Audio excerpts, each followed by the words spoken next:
Hi guys, it's Miss Faiai here. I'm going to go over the week 4 assignments with you. So this week we're going to jump into Acts 3 and 4 of William Shakespeare's Romeo and Juliet. If you have any questions, this is all the information that you can use to get a hold of me. Thank you to those of you that have been contacting me and letting me know when things aren't working. Hopefully I fixed everything so you can access all the videos. And thank you so much for your funny jokes last week. They were hilarious. All right, so let's do a quick review this week. You're going to do another check-in because I do want to know how you're doing. I miss you guys so much, and these check-ins let me know that you guys are good, what you need help with, and everything in between. You're going to do another independent reading check similar to last week. It's going to be a little different. I'm going to help you with that. And then you're going to be reading Romeo and Juliet, Acts 3 and 4. All right, so I went ahead and fixed that. So you're going to be reading Romeo and Juliet, Acts 3 and 4 this week, okay? And then I have some optional activities. Right now, I'm recording this video that will be posted here and here. Please watch the videos because they do go over exact instructions on what you need to do, how to access the assignments, and how to turn them in. All right, so the first assignment this week is a check-in, another 20 points, an easy 20 points. I want to know how everything is going.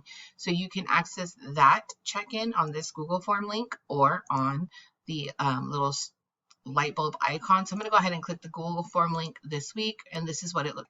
All right, so very similar to last week. You'll know it's a new one because it's different colors. I put different pictures on the top, and I do have different questions. Of course, I do need to know your name, your first and last name, and what period you are in. And then, of course, I want to know how your day is. This is how I am taking attendance. So if you guys are not filling this in, not only are you losing the 20 points, but I don't mark it as you have attended class. This is the easiest of all the assignments. So I do ask you a little bit different questions this week. Make sure that you do answer them, please. I don't know is not a correct answer. I'm going to start docking you for points if you keep writing I don't know. Try to tell me anything, even if it's quote unquote made up. I just want you to try your best. Okay, so this is the assignment, first assignment for this week 4.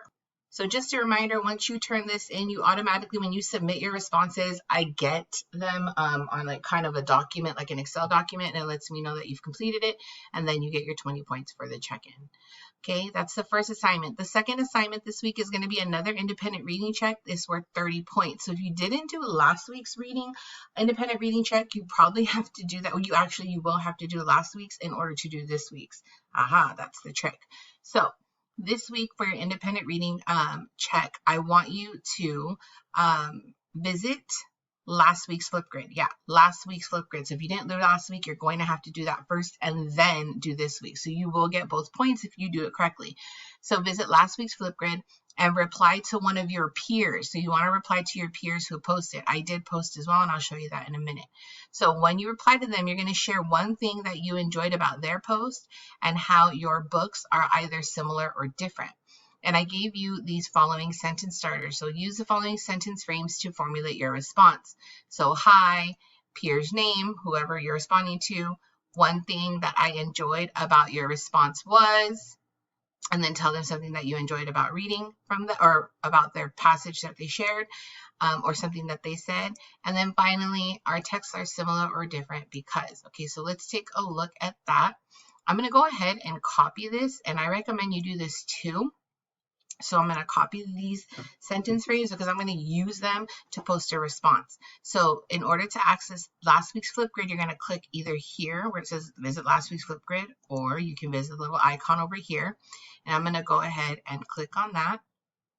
So it brought me back to last week's Flipgrid, Independent Reading English. So it says Independent Reading Check Week 3. I will add Week 4 on there. These were the sentence frames for last week's Flipgrid post, okay? And so far, these are all the responses. So wonderful responses that we have so far. So what you're going to do is you have to respond to a peer. So let's say you want to respond to Miss Faiai. I'm fine with that. So you're going to watch the video. Okay, so that's the video of me. Wonderful shot. And then in order to respond, you just click on the reply button. Make sure you are logged in with your school account. I know a lot of people have been having trouble accessing things. It's because you're not logged in with your school account. Okay, and so once you log in with your school account, you can start to record your messages. And I know some of you have been playing around with the little stickers and the drawing boards and things like that. You can continue to do that. It's fine. As long as I can hear your voice. Okay, if I can hear your voice, you will get credit. So what I'm going to do, remember I copied and pasted that last, the sentence starters from the HyperDoc. I'm going to go ahead and I clicked over here on this little sticky note, and I'm going to right click and then paste. And look, here are my sentence frames that I'm supposed to use to respond. And the cool thing is, once you start responding, this doesn't show up on the actual recording, but it's there for you to use while you're recording. Okay, so hopefully that helps you guys out with that response for this week. So once you're done with that, oops, sorry about that. Once you're done with that, automatically a little bubble is going to pop up next to the person's post, and then they will be able to see it. I will be able to see it, and then you will get your credit for this week's Flipgrid. All right, so once you submit that Flipgrid, it's automatically submitted. I log on every day and I check who has responded and I give you guys the appropriate points. This is worth 30 points, okay? So that check-in is 20 points, the independent reading is 30 points. It's 50 points. It's half of your grade right there by doing these 2 assignments. Just so that you don't have to rewatch this entire video, remember that I do post over here minutes to when you can just fast forward to get directions on how to complete this particular assignment. Okay, let's move on. The last and final thing that I have for you this week, we're going to be reading Acts 3 and 4 of Romeo and Juliet. Okay, so you're going to go ahead and complete the Romeo and Juliet Acts 3 and 4 HyperDoc. Okay, and you're going to find that in Google Classroom. By reading Acts 3 and 4 in the script, defining important vocabulary, answering reading comprehension questions, and writing a reflection, download the HyperDoc in Google Classroom. Okay, so I give you step-by-step instructions here. So I want you to begin by defining the vocabulary words. Then you're going to read the text.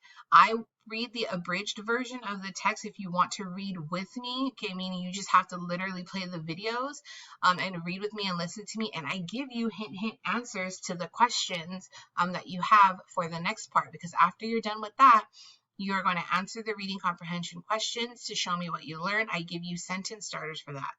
Then you're going to write a reflective response to the reading, okay? And in the reflective response, I don't give you sentence starters. I know some people requested them, but I want to see what you guys can do without me providing you sentence starters. We've practiced this all year, all first semester, and I know you guys can really construct responses on your own, and I will continue to help you work on your constructed responses. And then finally, I did give you some extended activities on here if you want to check them out. So there's different versions of the scene that you're going to see in this act without giving it away.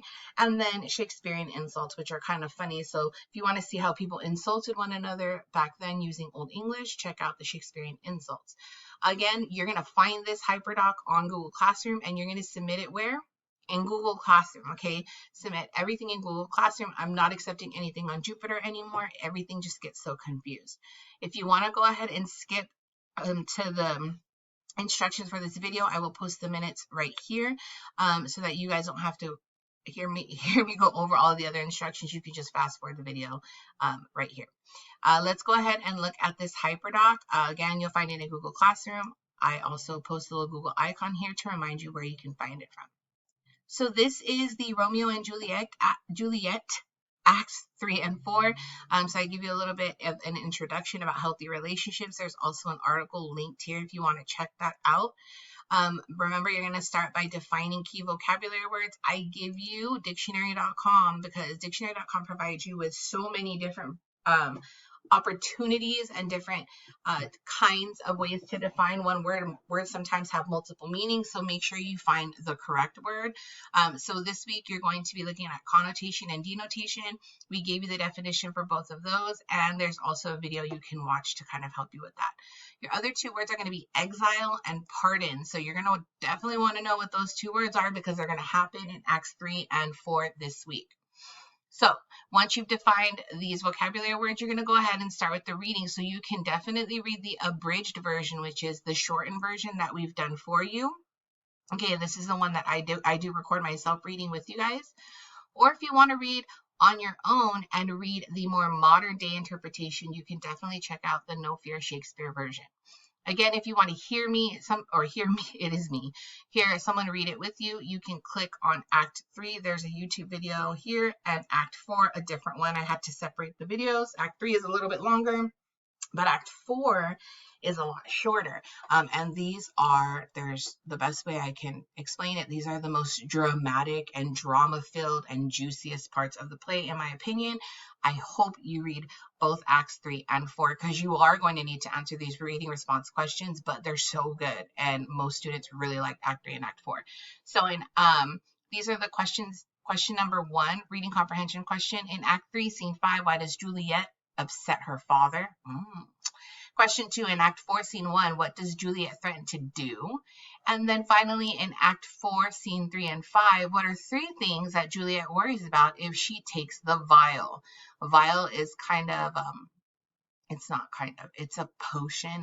A vial is like a glass bottle. So what is that? You have to find out. You have to read. Okay. Finally, you're going to do a reading reflection, and you're only going to choose one of the following prompts. So here's prompt 1. You can choose to answer prompt 1. What if Juliet had been honest with her parents about her feelings for Romeo? Romeo had approached the Capulet family and asked for forgiveness for his parting Tybalt's death. Okay. What if both of these things happened? How would that have changed? Or you can answer, we all have had the experience of telling a white lie or deceiving others that grows more and more complex.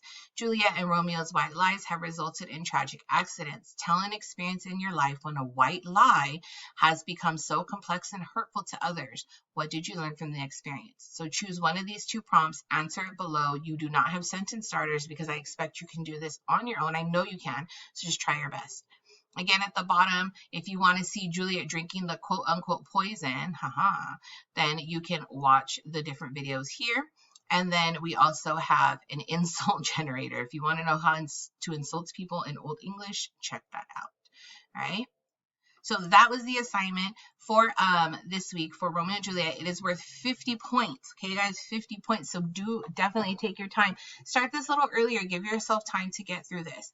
This is for Acts 3 and 4. There's only one more act after this. All right, guys, we're almost done. So you're going to get this HyperDoc on Google Classroom and submit it on Google Classroom.